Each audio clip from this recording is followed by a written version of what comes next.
Сүхбаатар дүүргийн 6 дугаар хороо за метро молын за энэ уулзуурын яг энэ урд чинээр ашиглалтанд орсон 16 давхар Gem Castle худалдааны төвийг өдгөө хэм хүн сайн мэдгүлээ. Тэгэхээр энэ худалдааны төв 2025 оны 8 дугаар сард ашиглалтанд орсон. Тэгэхээр угтаавал яг энэ одоо Gem Castle худалдааны төвийн одоо энэ газарт улсын цэцэрлэг байсан. Улмаар ашиглалтын шаардлага хангахгүй улмаас тус одоо улсын цэцэрлэгийг 2020 онд нурааж энд 125 хүүхдийн хүчин чадалтай шинээр улсын цэцэрлэг барих тендерийг зарласан. Уг тендер шалгарсан O&B компани энд 125 хүүхдийн цэцэрлэг бус өдгөө 16 давхар худалдаа үйлчилгээний төвийг одоо барьж ашиглалтанд оруулсан байгаа юм а. Тэгэхээр O&B компанитай холбоотой энэ одоо хэрэгт эрүүгийн хуулийн хэд хэдэн одоо зүйл ангиар холбогдуулан шалгалтын ажиллагаа үргэлж явж байна. Энэ барилга те ер нь ямар компани барилга юм бэ? Нэгээс 5 давхар нь үйлчлэгээний төв. Моолохгүй.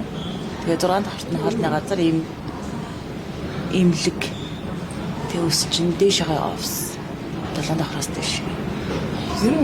Энэ ямар компани барилга гэж явд юм бэ? Одоо яг тэрийг сайн мэдэхгүй л. Сүхбаатар дүүргийн 6 дугаар хороонд байрлах өнөөгийн Gem Castle худалдааны төвийн суурьнд өмнө нь 5 давхар бүхий орон сууц 14 дугаар цэцэрлэг байсан юм. Гэтэл O&B компани тус байрны оршин суугч цэцэрлэгийн удирдлагуудтай шинэ цэцэрлэг орон сууц өгөх аман гэрээ хийж газрыг чөлөөлүүлсэн ч тус газар өдгөө худалдааны төв бариад байна. Энэ хугацаанд цэцэрлэгийн байргүй болсон хүүхдүүд өргөтгөлийн байрандаа хичээлсэн хэвээр байгаа юм. Цагдаагийн байгууллагын мэдээлснээр урьдчилсан байдлаар нэр бүхий компани нь төрийн албан тушаалтанд нөлөөлөх замаар барилгын зураг төсөлд өөрчлөлт оруулж дахин магадлал хийлгэн цэцэрлэгийн зориултыг хасуулсан байж болзошгүй нөхцөл байдал тогтогдоод байна. Мөн хууль бусаар олсон байж болзошгүй орлогыг хөдлөх болон үл хөдлөх хөрөнгө болгон эдийн засгийн эргэлтэнд оруулсан эсэхийг шалгаж байна. Тэр байр маань бас буурах дүн караад бас оршин суугчид амьдрах боломжгүй байгаа.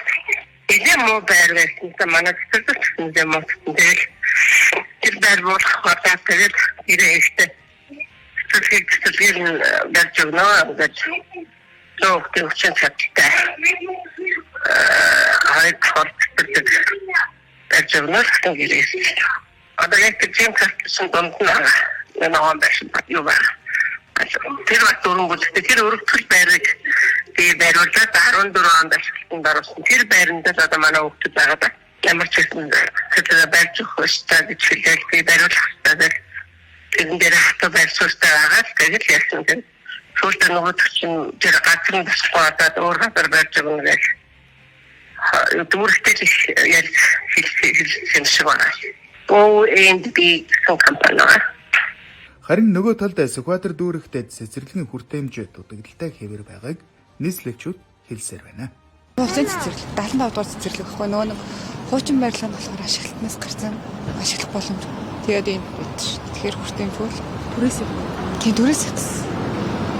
Хэр удаа ингэж явж байгаа вэ? 2 жил болж байна. Стандарт бас ангиуд нь жижиг нь 2 анги гэдэг байхгүй юу? Тэгэхээр жижиг. Хангалттай шилхэд бас жоох хэсүүл юм. Энэ 75 байна уу хүнтэй? Улсын цэцэрлэг. Тэнд нэг салбар нь тэнцэнэ Энэ байр нь бол түрээс их үст. Тэ бодож гэж байгаа хаа мэдж байгаа малгай. O&B одоо компанитай холбоотой асуудал ганцхан энэ удаа биш өмнө олон удаа татвардаж байсан. Тэгэхээр барилгын талбайд хүн бэртэж гэмсэн энэ асуудлууд бол удаадаар гарсаар байдаг. Тэгэхээр O&B компанитай холбоотой энэ асуудлыг бид эргэн сурвалжлах болно.